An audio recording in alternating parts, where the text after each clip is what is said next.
कश्चिदुद्विग्नमानसः कश्चिदुद्विग्नमानसः शमादिसाधनैर्युक्तः समाधिसाधनैर्युक्तः सद्गुरुं परिपृच्छति सद्गुरुं परिपृच्छति अनायासेन येनास्मात् अनायासेन येनास्मात् मुच्चेयं भवबन्धनात् मुच्येयं भवबन्धनात् तन्मे संक्षिप्य भगवन् तन्मे संक्षिप्य भगवन् केवलं कृपया वद केवलं कृपया वद गुरुरुवाच गुरुरुवाच सात्विते वचनव्यक्तिः सात्विके वचनं व्यक्तिः प्रतिभाति वदामि ते प्रतिभाति वदामि ते इदं तदिति विस्पष्टम् इदं तदिति विस्पष्टं सावधानमनः शृणु सावधानमनः शृणु तत्त्वमस्यादिवाक्योत्थम् तत्त्वमस्यादिवाक्योक्तं यज्जीव परमात्मनोः यज्जीव परमात्मनोः तादात्म्यविषयं ज्ञानम् तादात्म्यं विषयं ज्ञानं तदिदं मुक्तिसाधनम् तदिदं मुक्तिसाधनं शिष्य उवाच शिष्य उवाच को जीवः कश्च परश्चात्मा को जीवः कः परश्चात्मा तादात्म्यं वा कथं तयोः तादात्म्यं वा कथं तयोः तत्त्वमस्यादिवाक्यं वा तत्त्वमस्यादिवाक्यं वा कथं तत्प्रतिपादयेत् कथं तत्प्रतिपादयेत् गुरुरुवाच गुरुरुवाच अत्र ब्रूमः समाधानम् अत्र भूमः समाधानं कोऽन्यो जीवस्त्वमेव हि कोऽन्यो जीवस्त्वमेव हि यस्त्वं पृच्छसि मा कोऽहम् यस्त्वं पृच्छसि मा कोऽहम् ब्रह्मेवासि न संशयः ब्रह्मेवासि न संशयः शिष्य उवाच शिष्य उवाच पदार्थमेव जानामि पदार्थमेव जानामि नाद्यापि भगवन् स्फुटम् नाद्यापि भगवन् स्फुटम् अहं ब्रह्मेति वाक्यार्थम् अहं ब्रह्मेति वाक्यार्थं प्रतिपद्ये कथं वद प्रतिपद्ये कथं वद गुरुरुवाच गुरुर्वाच सत्यमाह भवानत्र सत्यमाह भवानत्र विगानं नैव विद्यते विगानं नैव विद्यते हेतुः पदार्थबोधो हि हेतुः पदार्थबोधो हि वाक्यार्थावगतेरिह अन्तःकरणतद्वृत्ति अन्तःकरणतद्वृत्ति साक्षी चैतन्यविग्रहः साक्षी चैतन्यविग्रहः आनन्दरूपः सत्यः सन् आनन्दरूपः सत्यं सन् किं नात्मानं प्रपद्यसे किन्नात्मानं प्रपद्यसे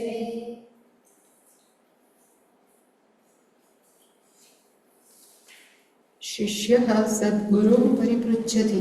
ત્રીજા મંત્રની શ્લોકની અંદર શિષ્યે ગુરુને પૂછ્યું. ત્રીજા મંત્રમાં કેવો શિષ્ય એ આપણે જોયું હતું. અને ચોથા શ્લોકની અંદર શિષ્ય એવી વાત કરી કે કૃપયા વદ, કૃપા વડે તમે મને કહો. અને શું તમે મને કહો કે અસ્માત ભવબંધનાત યેન અનાયાસેન મુચ્ચેય. હું આ ભવબંધનમાંથી કોઈ પણ વધારે પ્રયત્ન વગર સહજ રીતે હું છૂટી જાઉં એ મને કૃપા કરીને કહો. અને કેવી રીતે? તો કે સંક્ષિપ્ય, અત્યંત ટૂંકમાં કહેજો, લંબાણથી નહીં. એવું 4થા શ્લોકમાં કીધું. 5મા શ્લોકની અંદર ગુરુહુ ઉવાચ, ગુરુ બોલ્યા. અને પેલું કયું બોલ્યા? તો કે તે વચન વ્યક્તિ સાધ્વી પ્રતિભાતિ. ત્યાં એક શ્લોક, એક વાક્ય પૂરું થાય એટલે એને કીધું કે તે જે વચન વ્યક્તિ, જે પ્રશ્ન પૂછ્યા એ પ્રશ્નો કેવા લાગે છે? પ્રતિભાતિ એટલે કે લાગે છે. કેવા લાગે છે? તો કે સાધ્વી. સાધ્વીનો તો અત્યંત સુંદર, એક્સેલન્ટ, અત્યંત સરસ લાગે છે. અને હવે તે જે પૂછ્યું છે, વદામી તે વિસ્પષ્ટમ. વિસ્પષ્ટમ તે વદામી. વિસ્પષ્ટમનો અર્થ થાય ક્લિયરલી, સ્પષ્ટ રીતે. તે એટલે કે તને, વદામી એટલે કે હું કહીશ. એ ક્રિયાપદ છે. એટલે કે વદામી તે વિસ્પષ્ટમ, હું તને સ્પષ્ટ રીતે કહીશ. પણ કઈ કન્ડિશન છે? સાવધાન મના શૃણુ. તારે સાંભળવાનું, પણ કેવી રીતે? સાવધાન મનથી, આડું અવળું ક્યાંય ધ્યાન ન જવું જોઈએ. અને હું તને જ્ઞાન કેનું આપીશ? તો કે ઇદમ અને તત. ઇદમનો અર્થ થાય આપણી સાથે સંકળાયેલું છે, એને કહેવાય ઇદમ. તત્નો અર્થ થાય તે, જે રિમોટ છે, જે દૂર છે, એ તત. એ બંને વિશે હું તને કહીશ. અને પછી છેલ્લો, આપણે 6થો શ્લોક જોયો હતો. અને એની અંદર ગુરુએ કીધું કે હું તને શું આપીશ? તો એણે કીધું કે તત્વમસ્ય, પછી આદિ શબ્દ છે. એણે કીધું કે ઉપનિષદની અંદર આદિ એટલે કે એવા ઘણા વાક્ય છે. કેના જેવા? તો કે તત્વમસી જેવા, વગેરે વગેરે. એટલે સપોઝ તત્વમસી છે, સામવેદમાં છે. એવી જ રીતે સામવેદની અંદર એક કેન ઉપનિષદ છે. કેન ઉપનિષદની અંદર પણ તદેવ બ્રહ્મ તમ વિદ્ધિ નેદમ યદિદમ ઉપાસતે, એવા સેટ ઓફ વર્સિસ છે. એવા કેટલા બધા શ્લોકો છે. એને પણ કહેવાય મહાવાક્ય. એટલે કીધું કે એવા ઘણા બધા તત્વમસી જેવા મહાવાક્ય છે. એનાથી ઉત્પન્ન થશે. શું ઉત્પન્ન થશે? તો જ્ઞાનમ. એનાથી તને જ્ઞાન ઉત્પન્ન થશે. અને જ્ઞાન કોનું છે? તો કે જીવ પરમાત્માનું. એ જ્ઞાન છે એ જીવાત્માનું અને પરમાત્માનું જ્ઞાન છે એ ઉત્પન્ન થશે. એ જ્ઞાન પણ કેવું હશે? એટલે એણે કીધું તાદાત્મ્ય વિશે. અત્યાર સુધી આપણે માનતા હતા કે જીવ જુદો, પરમાત્મા જુદા, પણ એ ખરેખર કેવું છે? તદ આત્મ્ય. તાદાત્મ્યનો અર્થ થાય બંને એક જ છે એવું જ્ઞાન હું તને એનાથી ઉત્પન્ન થશે. અને એ જ્ઞાન જ શું છે? તો કે મુક્તિ સાધન. એ જ્ઞાનને આપણે જીવનમાં ઉતારીએ, એ જ્ઞાનને આપણે જીવનમાં પચાવીએ, એ જ આપણું મુક્તિ માટેનું સાધન છે, કે એ કારણ છે. આટલું 6થા શ્લોક સુધીમાં આપણે જોયું. હવે પછી પાછો શિષ્ય ઉવાચ. શિષ્ય પ્રશ્ન પૂછ્યો.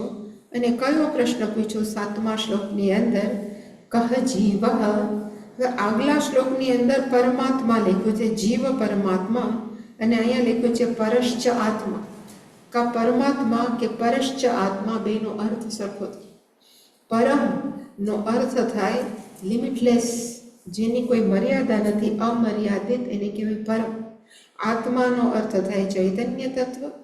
અને પેલામાં પરમાત્માનો અર્થ થાય લિમિટલેસ ચૈતન્ય તત્વ, અમર્યાદિત ચેતન તત્વ. અને પરહ ચ આત્મા, એ બેનું કોમ્બિનેશન કર્યું છે. એનો અર્થ પણ એ જ થાય. આત્માનો અર્થ ચૈતન્ય તત્વ, પણ કેવું? તો કે પરહ, જેની કોઈ સીમા નથી, એટલે કે અમર્યાદિત ચૈતન્ય તત્વ.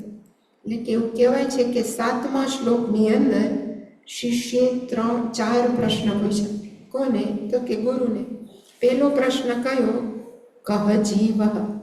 તમે જીવને પરમાત્માનું તાદાત્મ્ય વિશે કીધું, પણ મને એ જ ખબર નથી કે આ જીવ કોણ છે. એટલે કહ જીવ નો અર્થ થાય આ જીવાત્મા કોણ છે. બીજું, જીવ ને પરમાત્મા બે એક જ છે. કહ પરશ્ચ આત્મા એટલે કે કહ પરમાત્મા. તમે ઈશ્વર કહો છો તો ઈશ્વર કોણ છે? કહ ઈશ્વર એ બીજો પ્રશ્ન. ત્રીજો પ્રશ્ન છે તયોહો તાદાત્મ્ય કથમ. તયોહોનો અર્થ થાય જીવ ઈશ્વરયોહો. જીવ અને ઈશ્વરનું તાદાત્મ્ય એકાત્મપણું છે એ કેવી રીતે? તમે કેવી રીતે કહી શકો કે જીવ અને પરમાત્મા બંને એક છે?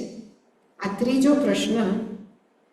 અને ચોથો પ્રશ્ન એણે નીચેના વાક્યમાં કીધો કથમ નો અર્થ થાય કેવી રીતે.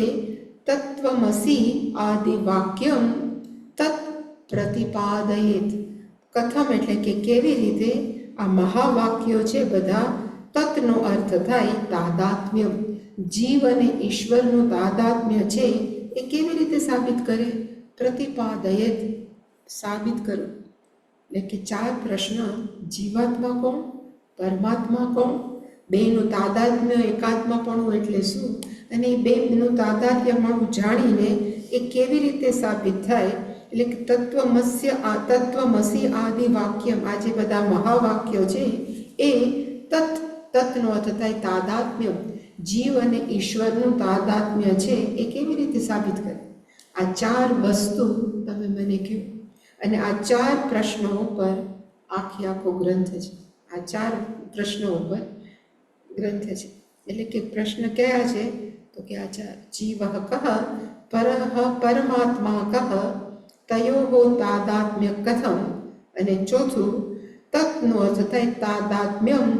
તત્વમસી આદિ વાક્યમ કથમ પ્રતિપાદય. તમે તાદાત્મ્યપણું જીવ અને પરમાત્માનું હાઉ કેન યુ પ્રૂવ? ઇંગ્લિશમાં કહેવાય how can you prove the identification between જીવ અને ઈશ્વર? તમે મને કહો. હવે એક પછી એક ટીચર છે એને જવાબ આપશે. હવે આગળ ચાલીએ ને એ પેલા તત્વમસી એક વાક્ય છે ને એમાં તત્, પછી ત્વમ, અને ત્રીજું કયું છે તો કે અસી. તત્નો અર્થ થાય તે. જ્યારે પણ તત્નો અર્થ થાય તે, અને તે એટલે કોણ? ઈશ્વર પરમાત્મા. ત્વમનો અર્થ શું થાય તો કે તું. તું એટલે કોણ? તો બધાને તું કરે એટલે જીવાત્મા. એટલે કે તુંનો અર્થ થાય જીવાત્મા. અને અસીનો અર્થ થાય છો. તું પરમાત્મા છો. આ વાક્ય છે. હવે સંસ્કૃતની અંદર આપણે ગુજરાતીમાં પદ શબ્દ બોલીએ તો પદનો અર્થ શું થાય? પદનો અર્થ વાક્ય થાય ગુજરાતીમાં. તમે આ પદ સમજાવો, આ શબ્દનો સમૂહ સમજાવો. પણ સંસ્કૃતમાં પદનો અર્થ થાય એક શબ્દ. એટલે કે તત્વમસીની અંદર કેટલા શબ્દો છે? એટલે આપણે કહીએ ને 3. પણ સંસ્કૃતમાં એમ કે કેટલા પદ છે? એટલે આપણા ગુજરાતી મનમાં એવું હોય કે પદનો અર્થ કંઈક સમૂહ વાક્ય. પણ તત્ શબ્દોનો અર્થ થાય પદ. એટલે કોઈ એમ પૂછે કે તત્વમસીમાં કેટલા શબ્દો છે? તો ગુજરાતીમાં 3 કહીએ. પણ સંસ્કૃતમાં પૂછે કે એક વાક્ય તત્વમસીમાં કેટલા પદ છે? તો 3 પદ છે. અને ગુજરાતીમાં આપણે કંઈ પદાર્થનો અર્થ શું થાય? આ કોણ છે? તો કે આ પદાર્થ. આને શું કહે? પદાર્થ.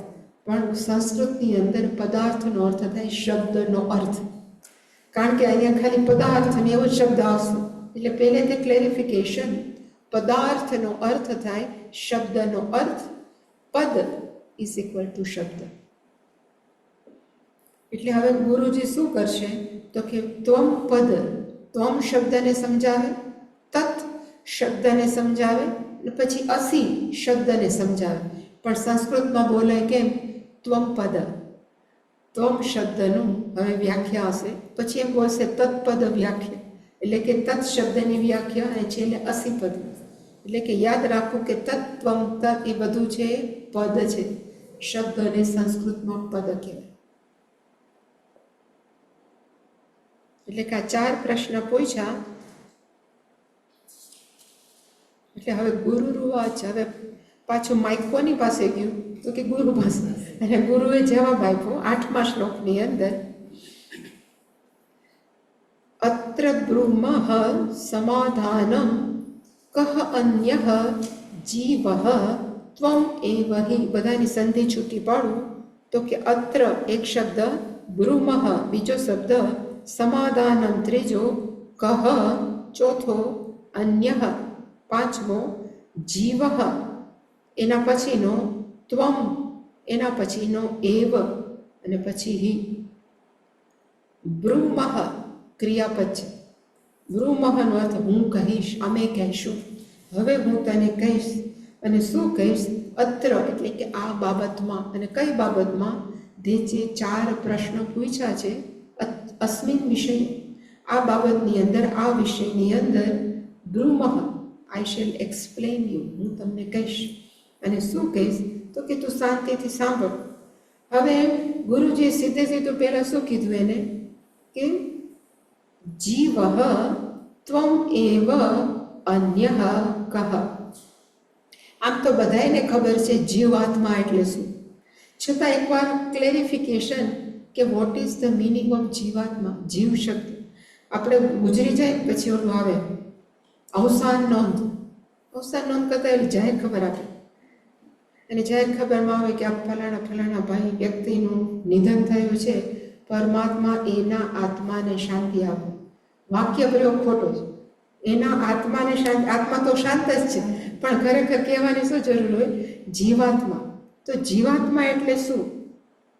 તો સપોઝ આપણે, હું એમ કહું કે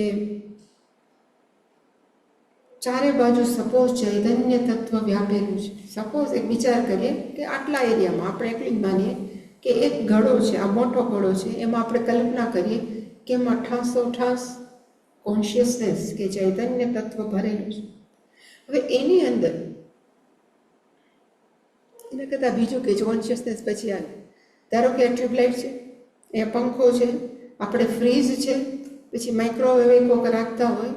ઇલેક્ટ્રિસિટી કેવી છે? તો કે એક જ છે, પણ ફ્રીજમાં જાય તો ઇલેક્ટ્રિસિટી શું કરે? તો કે ઠંડુ કરે. એ જ ઇલેક્ટ્રિસિટી પંખામાં જાય તો ફરે. ઇલેક્ટ્રિસિટી ટ્યુબલાઇટમાં જાય તો એ પ્રકાશ આપે. એનો અર્થ એના સાધન જુદા જુદા છે, પણ ઇલેક્ટ્રિસિટી કેવી છે? તો કે એક જ. એવી જ રીતે ચૈતન્ય તત્વ છે ને એ એક છે, સર્વવ્યાપક છે. હવે ભગવાને એવી કંઈક રચના કરી છે. કોની? તો કે સૂક્ષ્મ શરીર. એમની ઉપર ચૈતન્ય તત્વ છે એનું પ્રતિબિંબ પડે. સૂર્યના કિરણો બધે છે, પણ આપણે મિરર રાખીએ ને તો એનું રિફ્લેક્શન આવે. આપણે પાણો રાખીએ તો એનું પ્રતિબિંબ આવે, સૂર્યના કિરણનું નામ. એવી જ રીતે સૂક્ષ્મ શરીરમાં ભગવાને કંઈક એવી રચના કરી છે કે ચૈતન્ય તત્વની બાજુમાં આવે તો ચૈતન્ય તત્વનું પ્રતિબિંબ, રિફ્લેક્શન એ સૂક્ષ્મ શરીરમાં પડે. સૂક્ષ્મ શરીર કેવું છે? તો કે જડ છે.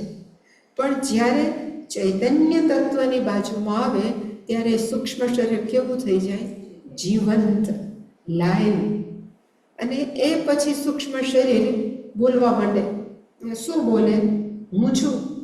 બોલવાનું છે ચૈતન્ય તત્વ એટલે બોલે હું છું. તો હું કેવડો? સૂક્ષ્મ શરીર જેવડો. એ જે માનવું એને કહેવાય જીવત્વ. જીવાત્મા એટલે શું? તો કે પોતાને સૂક્ષ્મ શરીર માનવું અને પોતાને સ્થૂળ શરીર માનવું, એને કહેવાય જીવાત્મા. અને બીજી ચોખવટ, એક ઉપાધિ શબ્દ બોલીએ. ઉપાધિનો અર્થ શું થાય? ગુજરાતીમાં બહુ ઉપાધિ આવી પડી, એટલે કે ગુજરાતીમાં ઉપાધિનો અર્થ થાય તકલીફ. हिंदीમાં એવું કહેવાય કે इस व्यक्ति को ये BA की उपाधि प्रदान की जा रही है. તો એમાં ઉપાધિનો અર્થ ડિગ્રી થાય. હિન્દીમાં ઉપાધિનો અર્થ થાય ડિગ્રી. પણ વેદાંતની અંદર ઉપાધિનો અર્થ ત્રીજો જ છે. અને ઉપાધિ એટલે શું? તો કે ખરેખર ઉપાધિની અંદર 2 શબ્દ છે, ઉપ પ્લસ આધિ. ઉપનો અર્થ થાય નજીક અને આધિનો અર્થ થાય દેવ. ઉપસમીપે ગત્વા આધિયમ સ્વસ્માત રૂપમ તત ઉપાધિ. કોઈની નજીક જઈ અને પોતાનું જે દેખાય એ આપવું, એનું નામ શું છે? તો કે ઉપાધિ.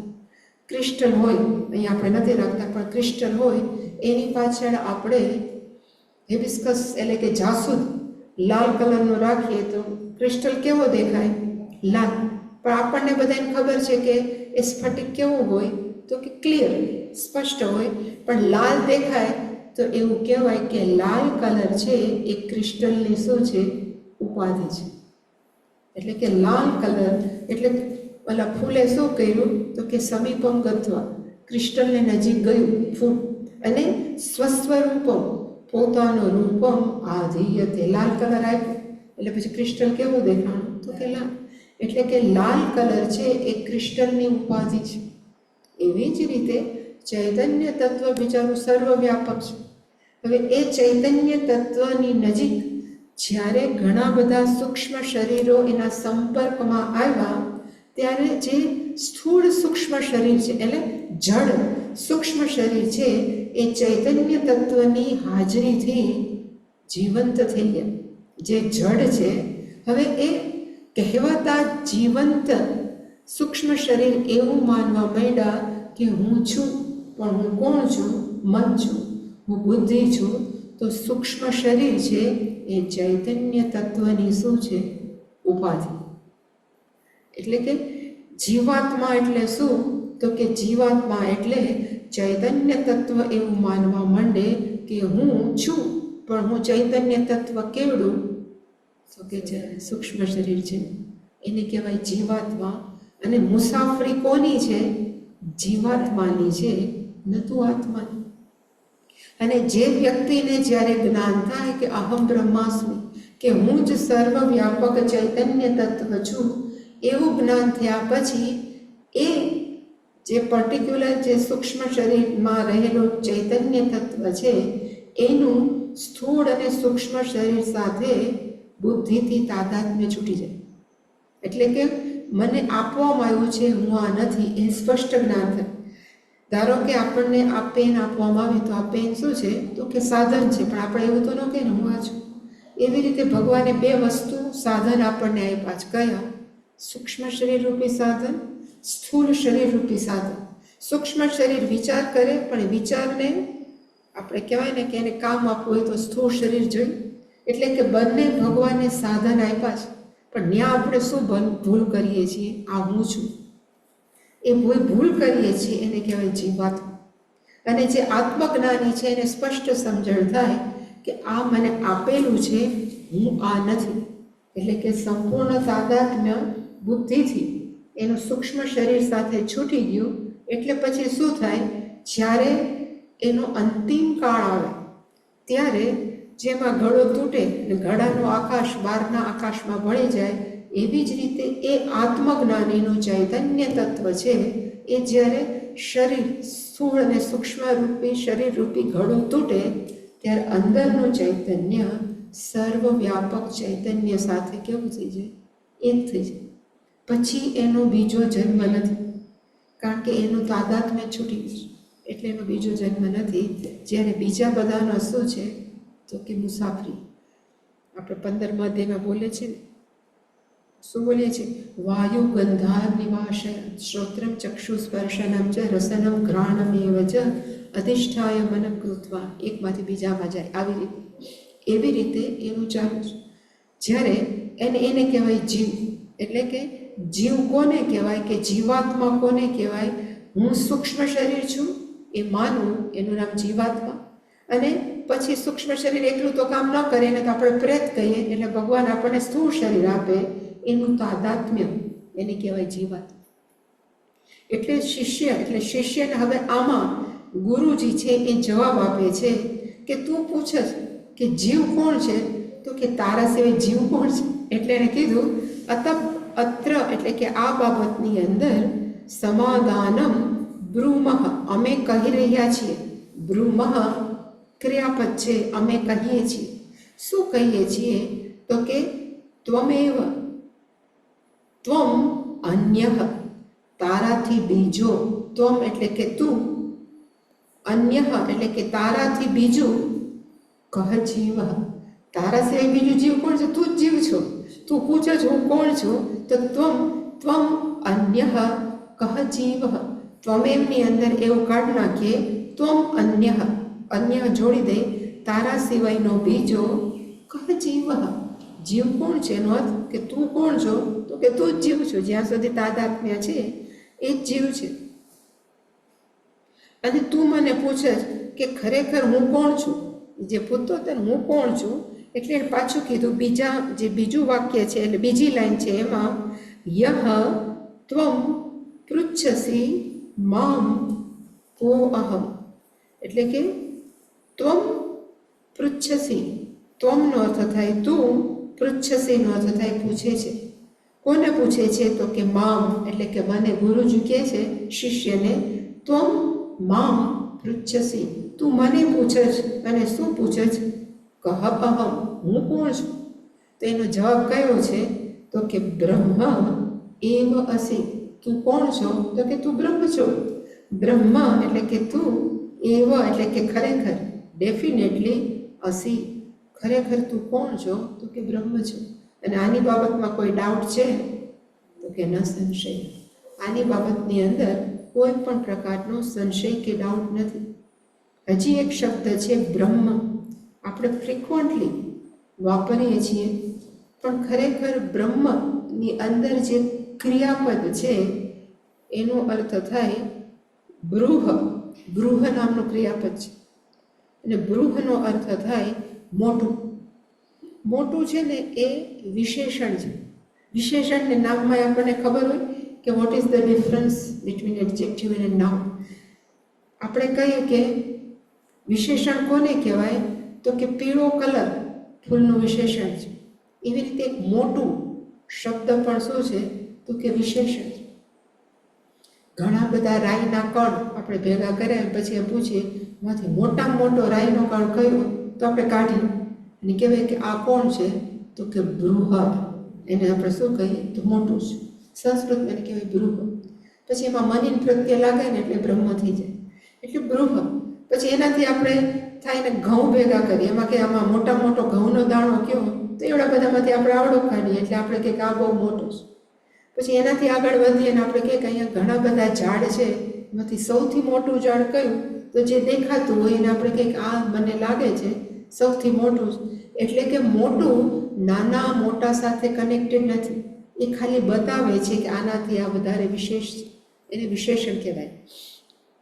પછી ઘણી બધી ટેકરીઓ અને પહાડો છે, એમાં પાછા આપણે પૂછીએ મોટામાં મોટું કહેવાય ને કે શિખર કયું, એટલે પછી આપણે કે એવરેસ્ટ, એ મોટામાં મોટું છે. એટલે મોટું છે ત્યાં એનું કદ વધી ગયું. રાઈના કણમાં એ મોટું જ હતું અને ટેકરીઓ માઉન્ટેન આવ્યા એમાં એનું કદ વધી ગયું. એવી જ રીતે પૂછવામાં આવે કે આ જગતની અંદર સૌથી મોટું કોણ, સૌથી મહાન કોણ, સૌથી મોટું કોણ, એટલે શાસ્ત્ર એમ કે સૌથી મોટું તત્વ કેવું છે, તો જવાબ તો પાછો એ જ છે જે સમય સાથે બંધાયેલું નથી એ સૌથી મોટું, જે કોઈ સ્થળ સાથે બંધાયેલું નથી એ સૌથી મોટું, અને જે કોઈ વસ્તુ સાથે બંધાયેલું નથી એ મોટું. એટલે એ ચૈતન્ય તત્વને બીજા નામથી શું કહેવાય છે, તો કે બ્રહ્મ. બ્રહ્મનો અર્થ ચૈતન્ય તત્વ જ છે, એ કોઈ સ્પેશિયલ નામ નથી. નહીતર આપણે કંઈક બ્રહ્મ ક્યાંક બેઠું હશે, એવું નહીં. બ્રહ્મનો અર્થ મોટું. કેવું મોટું? જ્યાં સમય નથી, જ્યાં સ્થળ નથી, ત્યાં કોઈ વસ્તુ નથી, એવડું મોટું એને શું કહેવાય છે, તો કે બ્રહ્મ. એટલે જ ઘણીવાર માણસો જે નવા નવા એમ કંઈક બ્રહ્મ વિષ્ણુ છે ને ક્યાંક બેઠા હશે, એવા કોઈ વિષ્ણુ ભગવાન હશે કે શંકર ભગવાન હશે, એવું નહીં. બ્રહ્મનો અર્થ થાય ચૈતન્ય તત્વ જે સર્વવ્યાપક. એટલે ગુરુજીએ કીધું કે તું પૂછડ કે હું કોણ, કે ખરેખર જવાબ કયો છે, તો કે બ્રહ્મ એવ અસી, તું કોણ છો, કે તું બ્રહ્મ જ છો. એ બાબતની અંદર કાંઈ સંશય નથી. હવે સીધું કોઈ કેમ કહેવા માંડે કે તું જ જીવ છો, પાછું એમ તરત કે તું જ બ્રહ્મ છો, તો માણસ કન્ફ્યુઝ ન થાય? આપણે જો કન્ફ્યુઝ થાય તો ઓલો કન્ફ્યુઝ થઈ ગઈ કે આ ગુરુજીને મેં આ પૂછ્યું તો આ જવાબ શું આપે છે. એટલે કે 8મા શ્લોકનો અર્થ ખાલી એક જ છે કે ત્વમ અન્યઃ કહ જીવ. પહેલા ગુરુજીએ કીધું કે તારા સિવાય બીજું કોણ જીવ છે, એટલે કે તું જ જીવ છો. અને બીજા વાક્યમાં ત્વમ મામ પૃચ્છસી કોહમ, તું જે મને પૂછે છે કે હું કોણ છું, તો એનો જવાબ છે બ્રહ્મ એવ અસી. અસી જ્યાં આવે એનો અર્થ થાય તું છો. તું કોણ છો, તો કે બ્રહ્મ છો. એ બાબતની અંદર there is no doubt. એમાં કોઈ પણ પ્રકારની શંકા નથી. તો આવું જેવું કીધું એટલે વળી પાછો બિચારો શિષ્ય છે ને એ મૂંઝાઈ ગયો. એટલે હવે એણે કીધું 9મા શ્લોકની અંદર, 10માથી પછી સ્ટાર્ટ થાય, પણ 9મા શ્લોકમાં પાછું શિષ્ય ઉવાચ અને એણે કીધું પાછી જેને સંધિ છૂટી પાડવી એને પાડી શકે. પદાર્થમ એવ જાનામી ન અદ્ય અપી ભગવન સ્ફુટમ અહમ બ્રહ્મ ઇતિ વાક્ય અર્થમ પ્રતિપદ્યે કથમ વદ. એણે કીધું કે આમાં નાદ્યાપી છે ને એમાં 3 શબ્દ છે. ન અદ્ય અપી, અદ્ય એટલે કે અત્યાર સુધી, કોઈ કેમ કે અત્યાર સુધી મને કાંઈ ખબર નથી, એવી રીતે અદ્યનો અર્થ થાય અત્યાર સુધી. પદાર્થમ ન જાનામી એટલે જે પદાર્થનો અર્થ શું થાય? શબ્દનો અર્થ. એટલે મેં કીધું જ્યાં જ્યાં પદાર્થ આવે એનો અર્થ થાય શબ્દનો અર્થ. અને કયા શબ્દનો? તો કે આ તમે તત આખો દી ત્વમ અને અસી શબ્દ બોલ્યા કરો છો, એ શબ્દનો અર્થ ન જાનામી, મને હજી સુધી કાંઈ ખબર નથી. આ તત્વમ અસી. અને કેવી રીતે ખબર નથી? તો કે અદ્ય અપી ભગવન પદ અર્થમ સ્ફુટમ ન જાનામી, સ્પષ્ટ રીતે. ખાલી બધા એમ કે તત એટલે ઈશ્વર, ત્વમ એટલે તું, પણ સ્પષ્ટ રીતે. સ્ફુટમનો અર્થ થાય સ્પષ્ટતયા. મને ખબર જ નથી કે તત્વમ ને અસી શબ્દનો અર્થ શું થાય. અને હવે તમે વાક્ય બોલવા માંડ્યા. કયું વાક્ય? પેલા કે બ્રહ્માસી. તમે વાક્ય બોલ્યા આગલા શ્લોકમાં કે તું કંઈ બીજું નથી, તું જ બ્રહ્મ છો. એ વાક્ય મને ક્યાંથી સમજાય? હજી તત્વમ ને અસીનો શબ્દ નથી સમજાતો. એટલે કીધું અહમ બ્રહ્મ. તમે મને કીધું આગલા શ્લોકની અંદર હું જ બ્રહ્મ છું. ઇતિ વાક્ય અર્થમ, આખા વાક્યનો આ અર્થ છે. કથમ પ્રતિપદ્યે, હું જાણું કેવી રીતે? જ્યાં સુધી મને તત્ શબ્દનો અર્થ ખબર નથી, ત્વમ શબ્દનો અર્થ ખબર નથી. હવે તેમાં પાછું એડ કર્યું કે બ્રહ્મ તું છું.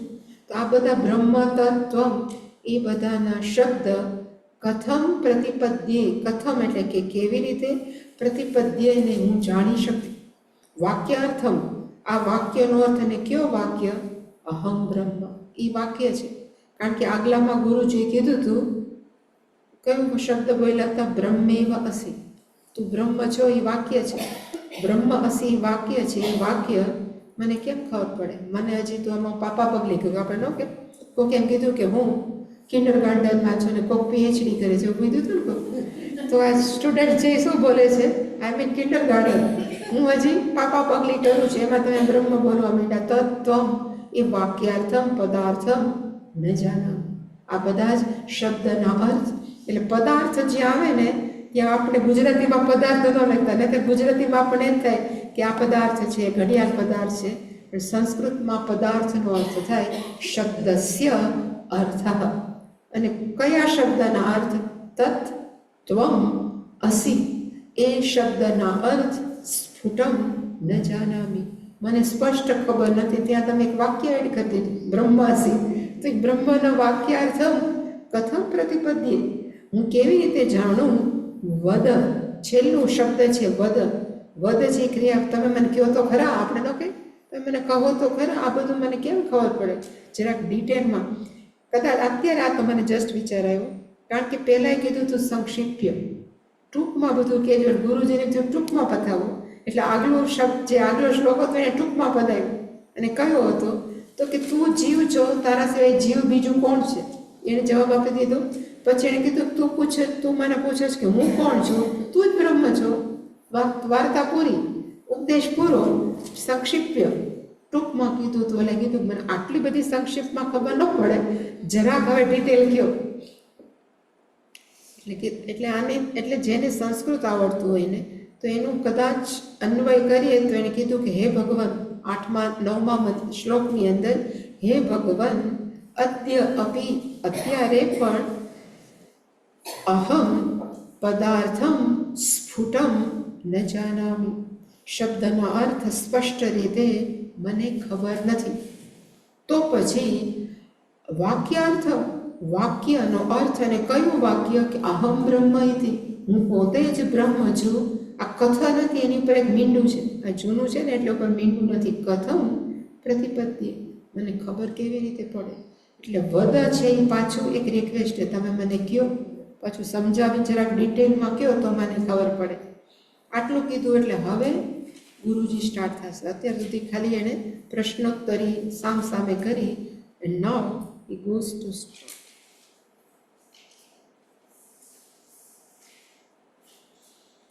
અને 10મો શ્લોક છે, સત્યમાહ ભવાનત્ર વિગાનમ નૈવ વિદ્યતે હેતુઃ પદાર્થ બોધઃ હિ વાક્યાર્થ અવગતેર ઇહ. પેલા આપણે સંધિ છૂટી પાડી. સંધિ શું થાય? સત્યમ આહ ભવાન, પછી છે અત્ર. વિગાનમ પણ એક શબ્દ છે, એક વિજ્ઞાનમ પણ છે. બીજા જે હોય ને એના અર્થ આપણે જોશું. વિગાનમ નૈવ નથી પણ ન એવ વિદ્યતે. બીજી લાઈનમાં છે હેતુ પદાર્થ બોધ હિ વાક્ય અર્થ અવગતે ઇહ. ભવાન એક શબ્દ છે. આપણે બોલીએ ખબર છે ભવતી ભિક્ષાંદેહી, એવું ક્યાંક સાંભળ્યું છે ને? ભવતી છે એ બહેનોને સંબંધ. કોઈ પણ સ્ત્રીને આપણે કહી શકીએ કે ભવતી. એવી જ રીતે કોઈ પણ પુરુષને આપણે કહેવાય ભવાન. એટલે કે ભવાન છે એ કોઈ પણ પુરુષનું સંબોધન છે. એટલે ગુરુ એના શિષ્યને કહે છે ભવાન, કે હે શિષ્ય અત્ર. ભવાન પછી છે અત્ર, નો અર્થ થાય આ બાબતની અંદર. અત્ર અસ્મિન વિષયે, આ બાબતની અંદર સત્યમ આહ, હું તને સત્ય જ કહીશ. સત્યમ આહ નો અર્થ હું તને સત્ય જ કહીશ. અને સત્ય શું કામ? ઓલો શું કામ મૂંઝાઈ ગયો હતો કે તું જ જીવ છો અને તું જ બ્રહ્મ છો, એટલે મૂંઝાઈ ગયો હતો. એને કીધું તું મૂંઝામાં, હું તને સત્ય જ કહીશ. વિગાનમ એવ ન વિદ્યતે. વિગાનમનો અર્થ થાય વિરોધાભાસી. જીવ ક્યાં ને બ્રહ્મ ક્યાં? વિરોધાભાસી. ઈશ્વર ક્યાં ને જીવ ક્યાં? એટલે કે વિરોધાભાસ લાગે છે પણ ખરેખર આ છે એ વિરોધાભાસી નથી. એ સમજાવશે પછી કેમ નથી. એટલે કે વિરોધાભાસી ન એવ વિદ્યતે. વિગાનમ એટલે કે બંને શબ્દો છે એ વિરોધાભાસી નથી. અને કદાચ વિજ્ઞાનમ કરીએ, વિગાનમને બદલે, તો એનો અર્થ થાય વિજ્ઞાનમ ન એવ વિદ્યતે. એનો અર્થ થાય આની અંદર જ્ઞાન નથી થાય એવું નથી, તને જ્ઞાન થશે જ. પણ વિજ્ઞાનમ કરતા વિગાનમ છે એ વધારે સારું. કે આમાં કોઈ વિરોધાભાસ, મૂંઝાવાની જરૂર નથી. ભલે કોન્ટ્રાડિક્ટરી લાગે. વિગાનમનો ઇંગ્લિશ થાય કોન્ટ્રાડિક્ટરી. આપણે એમ કહીએ ને કોકને ચૂકને એમ કહીએ કે ભાઈ તું જ છો ને એ બંગડી છો, તું જ કંઠનો હાર છો, તો બિચારીને કેવું લાગે કે આ હું ને કે આ બંગડી વિરોધાભાસ. પણ સમજાવતા જાય ત્યારે ખબર પડે કે હું બંને કેવા છે. તો પૂજ્ય સ્વામીજી એક વાર્તા કરતા.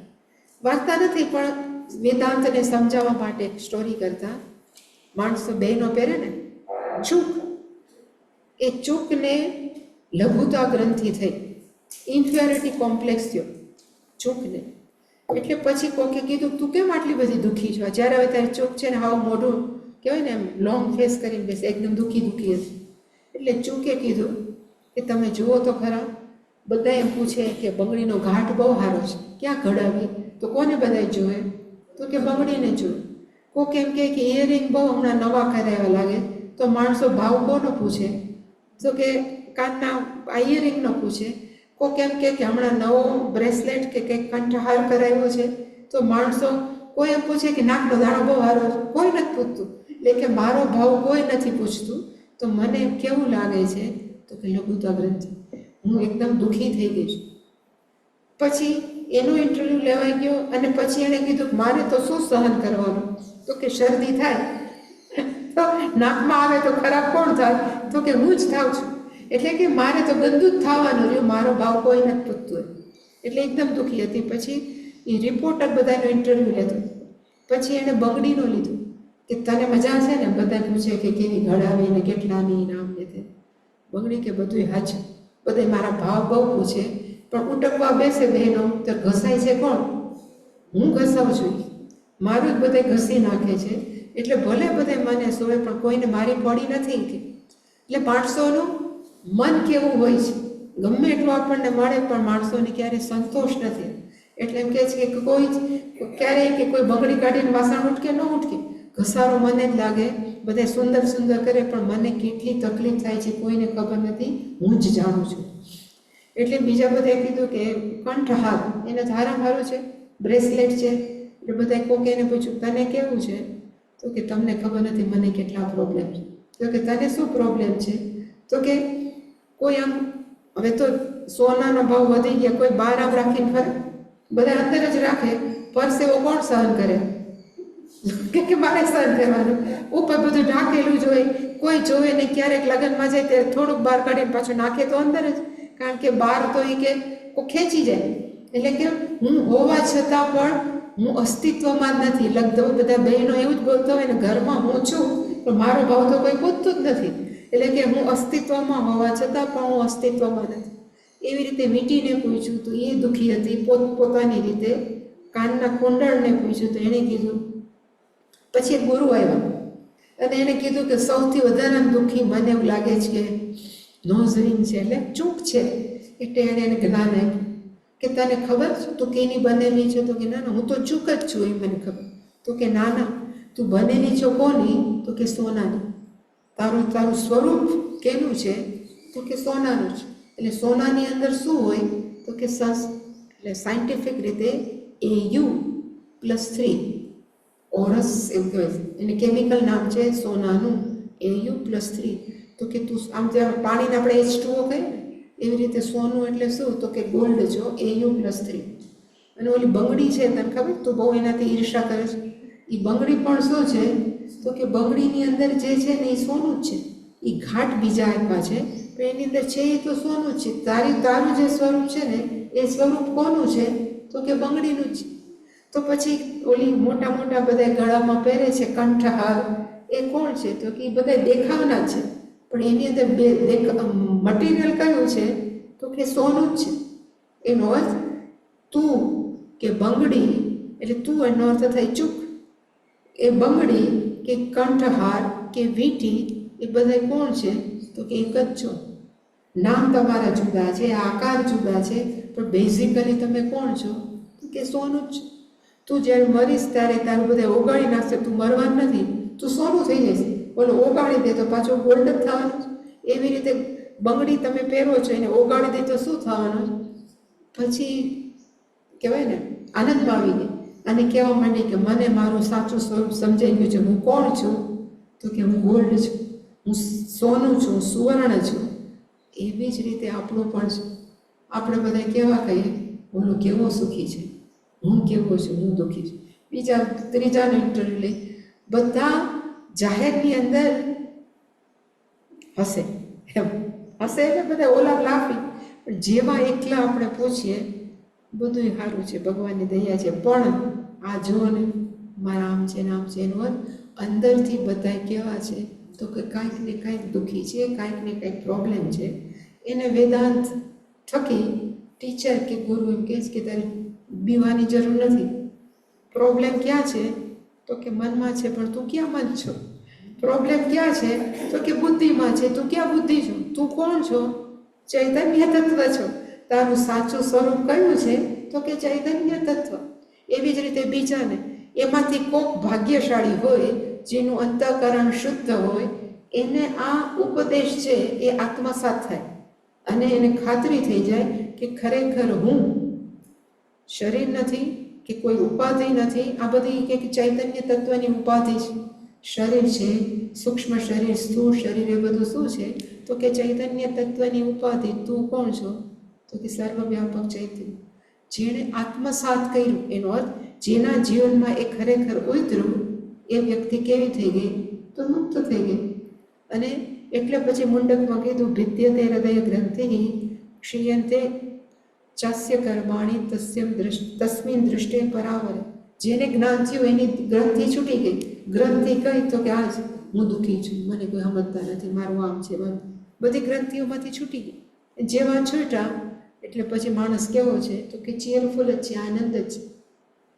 એટલે અહીંયા ગુરુ એમ કહે છે કે માત્ર જાણવાની જરૂર છે, પણ જાણવું એ ખાલી બુદ્ધિના સ્તરે. પ્રોબ્લેમ ક્યાં છે? બુદ્ધિ બધાને છે, બધાને વેદાંતનું જ્ઞાન સમજાઈ ગયું છે, પણ એના જીવનમાં રિફ્લેક્ટ નથી થતું, કારણ કે મન હજી એ એક્સેપ્ટ કરવા તૈયાર નથી કે મનના પોતાના ગજ્યા છે, પછી અજાગ્રત મનના. એટલે કે ખરેખર કરવાની શું જરૂર છે? ખરેખર ખબર? ચિત્ત શુદ્ધિ આપણે જે કહીએ છીએ. એની ચિત્ત શુદ્ધિ કેવી રીતે થાય? તો કે કર્મયોગથી થાય કે ઉપાસનાથી થાય. અને કેના જેવું છે? તો કે મિરર છે ને, અરીસો, એ સૂર્યની નીચે મૂકીએ, સૂર્યનું પ્રતિબિંબ ન પડે, પછી માણસો શું કરે? મિરરને સાફ કરે. સાફ કર્યા પછી આમ કરીને સૂર્ય રાખવાની જરૂર કરી ના, તરત સૂર્યનું શું થાય? તો કે પ્રતિબિંબ પડે. એવી જ રીતે ચૈતન્ય તત્વરૂપી સૂર્ય આપણી અંદર પડેલો જ છે, પણ પડેલો હોવા છતાં પણ આપણને અત્યારે દેખાતો નથી. શું કામ? તો કે કચરો છે. એ કચરાને શું કરવાની જરૂર છે? સાફ. કચરો એને સાફ કરવાનો અર્થ શું? અંતઃકરણ શુદ્ધિ. જેવું સાફ થયું એ તો અંદર છે ચૈતન્ય તત્વ, એ તરત કહેશે કે આ તો હું જ છું. એટલે કે પ્રયત્ન ક્યાં જરૂર છે? તો કે શુદ્ધિની અંદર જરૂર છે, ખાલી વેદાંત ભણવામાં. એટલે અમને પૂજ્ય સ્વામીજી હંમેશા કહેતા કે તત્ત્વમ અસી 3 શબ્દ છે, પણ એ શબ્દને આત્મસાત કરવા તમારા 3.5 વર્ષ પણ ઓછા છે, કદાચ આ જન્મ પણ ઓછો છે. એકવાર તમારું ચિત્ત શુદ્ધ થાય તો તત્વમસી કેવું છે? તો કે પુલ હોય આપણે કેમ ક્રોસ કરી જાય, એવી જ રીતે સહજ રીતે માણસ ક્રોસ કરી જશે. પણ જો ચિત્ત શુદ્ધ નહીં હોય તો ગમે એટલા આપણે બધું ગોખી નાખીએ ને તો એ પોપટની જેમ બોલશું કે દેખાશે. એટલે અહીંયા હવે એમ કહે છે કે તારે સત્યમ ભવાન અત્ર સત્યમ આહ. એ ભવાન એટલે કે હે શિષ્ય, આ બાબતની અંદર સત્યમ આહ, હું સાચું જ કહું છું, એની અંદર કોઈ પણ પ્રકારનો વિરોધાભાસ નથી. વિગાન ન વિદ્યતે. અને હવે શું કરવાની જરૂર છે? તો એણે કીધું પદાર્થ બોધ હેતુ. કારણ કે 2 છે, એક પદાર્થ અને એક વાક્યાર્થ. પદાર્થ કયું? તો કે તત્વમ અસી. એટલે આમાં જે લખ્યું છે ને પદાર્થ બોધ, બોધનો અર્થ થાય જ્ઞાન. અને પદાર્થ એટલે કયું? તો કે 3 પદાર્થ, તત્, ત્વમ અને ત્રીજો કયો? તો કે અસી. એ 3 શબ્દને કહેવાય પદાર્થ બોધ, શબ્દનો અર્થ. અને પ્લસ બીજો કયો છે? વાક્યાર્થ. અર્થનો અર્થ પણ શું થાય? તો કે મિનિંગ કે અર્થ. અને કયું વાક્ય? બ્રહ્મ અસી. જે બ્રહ્મ અસી બોલ્યા હતા, તું બ્રહ્મ છો, એ વાક્યથી શું થશે? એના પછી એક લખ્યું છે અવગતે હે. ગુજરાતીમાં અવગતિનો શબ્દ બહુ ખરાબ છે, આપણે ત્યાંની અવગતિ થઈ ગઈ, પણ સંસ્કૃતમાં અવગતિનો અર્થ જ્ઞાન થયો. એટલે લખ્યું વાક્યાર્થ અવગતે હે. વાક્યાર્થનું શું થાય? તો કે જ્ઞાન થાય. કયું? તો કે બ્રહ્મ અસી, તું બ્રહ્મ છો, એ વાક્યનું અર્થથી જ્ઞાન થાય ત્યારે એ બંને પદાર્થ બોધ અને વાક્યાર્થનો બોધ એ બંને જ શું છે? તો કે કારણ છે. કેનું? તો કે મુક્તિ. એટલે હેતુ, પેલું જે શબ્દ છે હેતુ નો અર્થ થાય કારણ. પદાર્થ બોધ વાક્યાર્થ અવગતે હે ઇહ હેતુ. એ જ કારણ છે. કેનું? તું જેમ કે ને મુચ્યેય, મારે ભવબંધનમાંથી છૂટવું છે, એનું કારણ કયું છે? એનું સોર્સ કયો? તો કે કાં તું તત્વમસીનો અર્થ જાણ અને ક્યાં બ્રહ્મ અસી. બેનો અર્થ કેવો છે? તો કે સરખો જ છે. એટલે કે વાક્યાર્થ પદાર્થ બોધ હિ એટલે કે ચોક્કસ, હેતુ એ જ કારણ છે. કેનું? અવગતે આત્મજ્ઞાન પ્રાપ્ત કરવા માટે. આત્મજ્ઞાન પ્રાપ્ત અર્થે પદાર્થ બોધ વાક્યાર્થ હિ હેતુ, એ જ કારણ છે.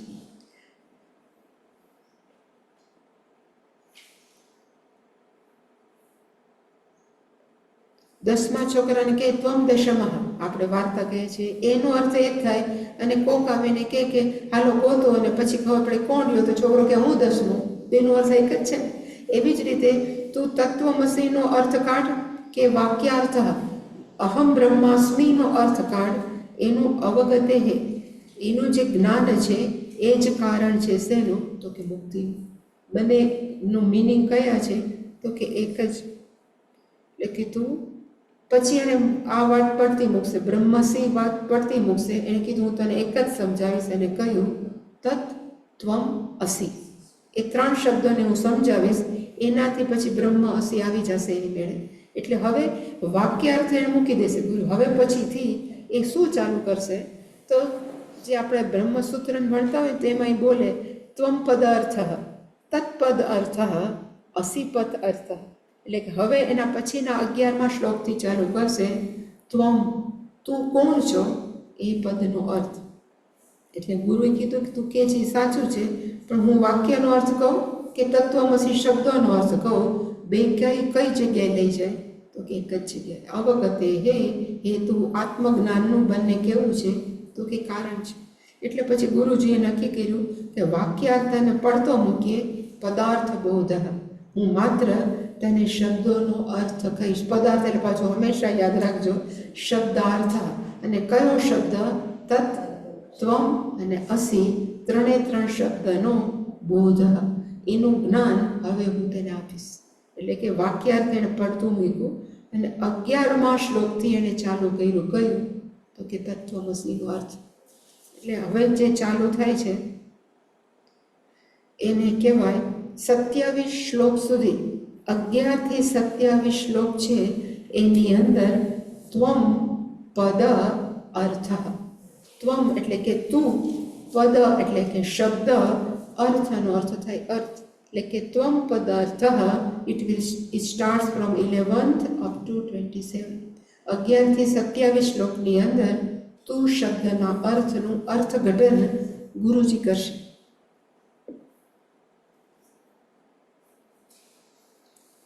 ખાલી 11મો શ્લોક જનરલ આપણે જોઈ લઈ, કારણ કે 5 વાગ્યા છે. એટલે 11મો શ્લોક છે અંતઃકરણ, અંતઃકરણમ તદ્વૃત્તિ સાક્ષી ચૈતન્ય વિગ્રહ આનંદરૂપ સત્ય સન કિમ ન આત્માનમ પ્રપદ્યસે.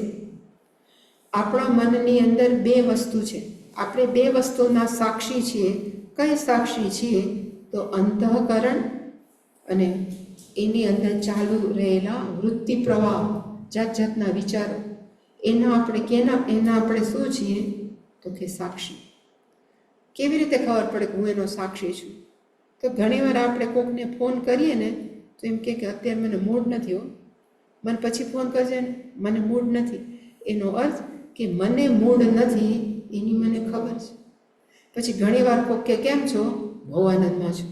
એનો અર્થ કે મારું આનંદમાં મારું મન છે એને ખબર છે. એને કહેવાય સાક્ષી. એટલે કે અંતઃકરણ અને તત્વૃત્તિ, એના આપણે કોણ છીએ, તો કે સાક્ષી. એ બધાના શબ્દોની સમજ આવતીકાલથી. ઓમ પૂર્ણમદ પૂર્ણમિદં પૂર્ણાત પૂર્ણમુદચ્યતે પૂર્ણસ્ય પૂર્ણમાદાય પૂર્ણમેવાવશિષ્યતે. ઓમ શાંતિ શાંતિ શાંતિ. હરિ ઓમ. શ્રી ગુરુભ્યો નમઃ. હરિ ઓમ.